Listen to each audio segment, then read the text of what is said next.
The के लिए ड, ज वाला तो हमारा हो गया, काम खत्म। 5 है, कौन कौन से 5 हैं?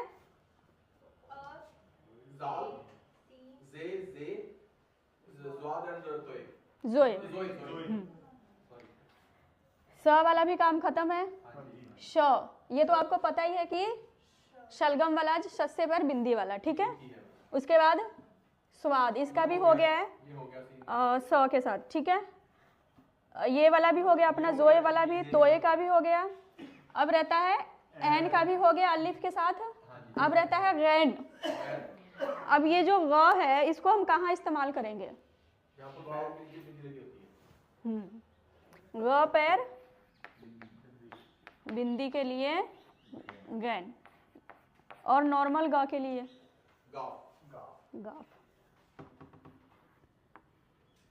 ऐसे ही क का भी है, ऐसे भी इसका भी है। क पर बिंदी के लिए कौन सा है? इसके लिए कौन सा है? क पर बिंदी के लिए क्वाफ।